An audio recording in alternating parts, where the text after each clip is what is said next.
Pemirsa, setelah sempat dilarang, Pemprov DKI Jakarta kini kembali memperbolehkan pasien tanpa gejala atau OTG untuk menjalani isolasi mandiri di rumah mereka.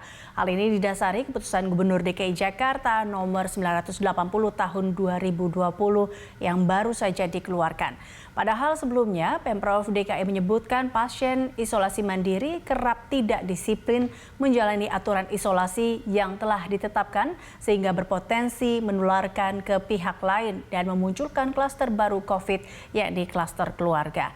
Untuk memperbincangkan hal ini, kita telah tersambung dengan ahli kesehatan masyarakat dari Universitas Indonesia, Bapak Ede S. Darmawan. Terima kasih Pak Ede telah bergabung bersama kami dalam Prime Time.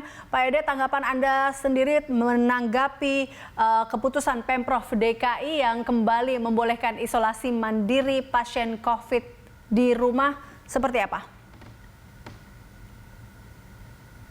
Baik, selamat sore Mbak Eliza dan Bapak Ibu semua, para pemirsa Berita Satu. Jadi ini menunjukkan ada sebuah dinamika yang barangkali berkembang ya.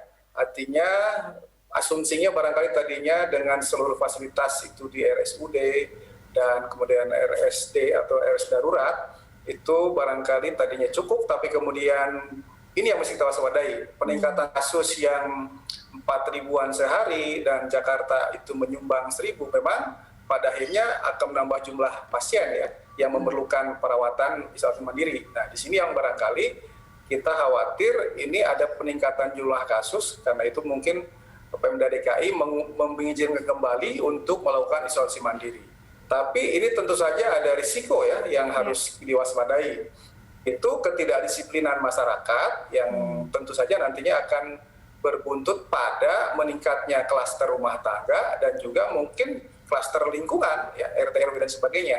Karena itu kita mengharapkan ketika ini kebijakan dibolehkan lagi, seharusnya ada upaya lain yang melengkapinya, yaitu misalnya satu ya, upaya pelacakan kasusnya yang makin kuat. Yang kedua adalah upaya pendampingan dari petugas kesehatan dalam hal ini puskesmas, kemudian juga dari kelurahan dan meyakinkan RT RW-nya supaya betul-betul itu dilakukan. Yang ketiga tentu saja memilih tempat rumahnya itu harus betul-betul layak, karena kalau rumahnya kecil, dihuni oleh beberapa keluarga atau anggota keluarga yang besar, itu udah pasti akan meningkatkan potensi penularan. Sehingga 16 kriteria yang ditetapkan itu harus benar-benar bisa dilaksanakan dengan sebaik-baiknya dan diawasi dengan benar. Karena kalau ada pelanggaran, siap-siap saja kita akan menerima konsekuensinya peningkatan jumlah kasus.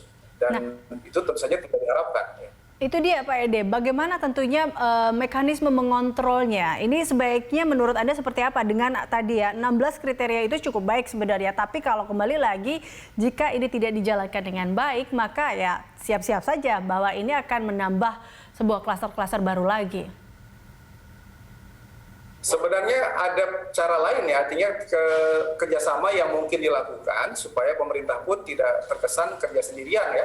Artinya bisa mengundang organisasi profesi, apakah itu Ikatan Dokter, Ahli Kesehatan Masyarakat, Ikatan Perawat Indonesia untuk sama-sama melihat pelaksanaan ini. Dengan demikian tentu saja akan ada yang bisa memberikan masukan bahwa ini misalnya tidak sesuai atau tidak taat. Karena kalau kita mengharapkan misalnya Kementerian Kesehatan turun untuk ke DKI Jakarta, tugas Kemenkes untuk 34 provinsi itu sangat besar, barangkali tidak cukup, harus semuanya harus melihat Jakarta tersendiri. Saya kira memang aspek pengawasan dan kerjasama harus diperkuat untuk menguatkan pendampingan dan pengawasan isolasi mandiri ini. Baik, upaya salah satu yang dikatakan adalah akan menempel sebuah stiker yang menunjukkan bahwa rumah ini ada pasien COVID-19-nya atau sedang melakukan isolasi mandiri. Itu juga menjadi salah satu langkah yang tepatkah menurut Anda? Itu sangat bergantung kepada kesiapan masyarakatnya. Kalau masyarakatnya paham, itu tidak ada masalah ya. Tapi kalau masyarakat itu tidak paham, malah nanti menimbulkan stigma yang barangkali kita sangat khawatir. Jadi memang perlu penyiapan yang baik ya, artinya sekitar 2.800 ketua RW dan para perangkatnya dan juga para ketua RT itu harus betul-betul menyiapkan diri gitu. Karena kalau tidak, ini yang kita khawatirkan adalah respon dari warga yang mungkin tidak terkendali. Oke, baik. Tapi sejauh ini Anda melihat bahwa masyarakat Indonesia cukup bisakah menerima kembali pasien-pasien ini?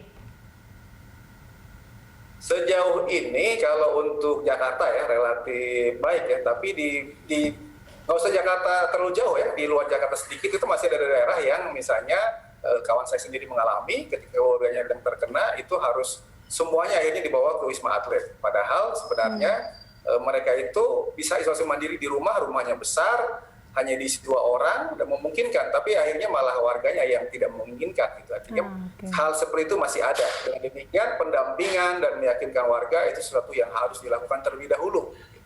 Baik, pendampingan, kerjasama, dan komunikasi serta sosialisasi ini adalah hal-hal yang penting dilakukan saat ini tentunya untuk menyukseskan terkait dengan isolasi mandiri ini. Terima kasih Pak Ede telah bergabung bersama kami, pemirsa. Ede S. Darmawan, ahli kesehatan masyarakat Universitas Indonesia.